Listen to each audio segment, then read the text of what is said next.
নমস্কার বন্ধুরা, welcome back to my channel আইলিস কিচেনে সকলকে স্বাগত জানাই। আশা করি সবাই ভালো আছো, সুস্থ আছো। আজ একটা নিরামিষ ঢ্যাঁড়সের রেসিপি তোমাদের সাথে শেয়ার করব।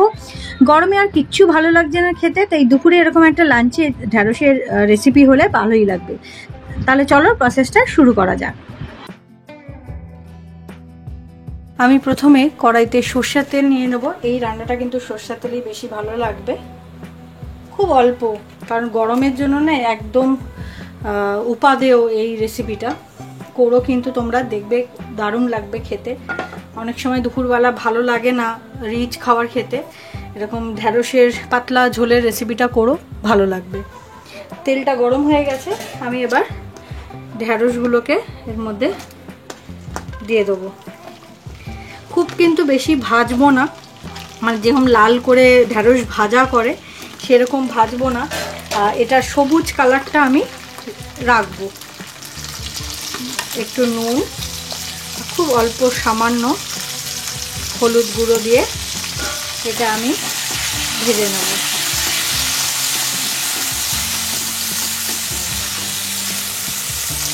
ঢ্যাঁড়সটা আমার ভাজা হয়ে গেছে, আমি এবার ঢ্যাঁড়সটাকে তুলে নিচ্ছি। ওই ঢ্যাঁড়স ভাজা তেলেই, আমি কিন্তু আর তেল অ্যাড করিনি, ওই তেলেই কোয়ার্টার টিস্পুন আমি 5 ফোড়ন দিয়ে দিলাম। অনেকেই এটা কালো জিরেতে করে, 5 ফোড়ন দিয়ে রান্নাটা করে দেখবেন, এর কিন্তু ফ্লেভারটা দারুণ আসে।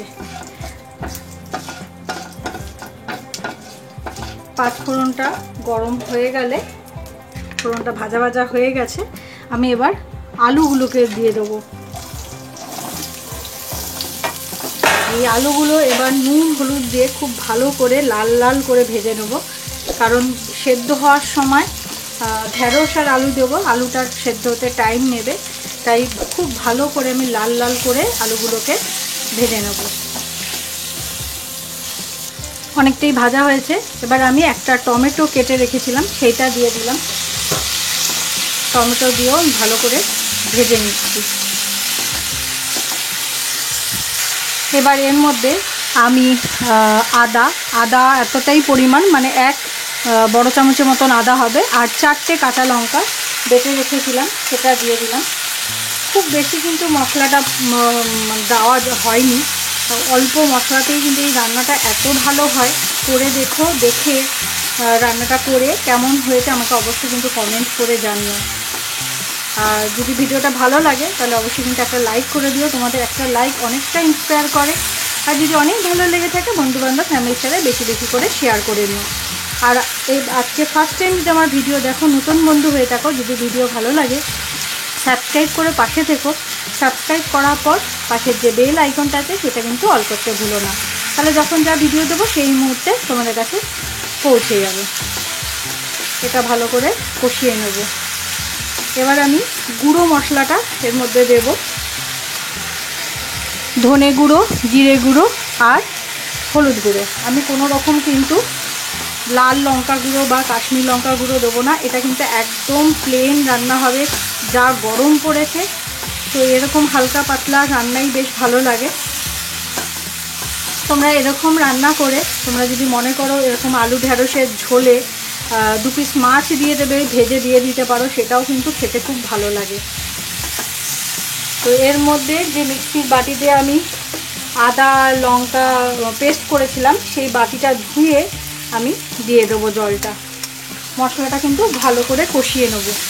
এই কষাতেই কিন্তু আলুটা অনেকটা সেদ্ধ হয়ে যাবে।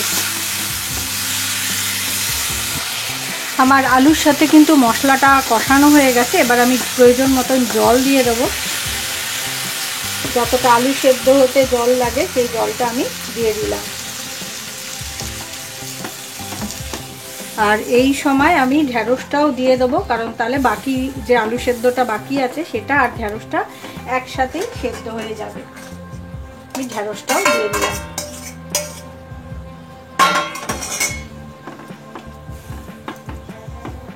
পাঁচ মিনিটের মতন ঢেকে দেব।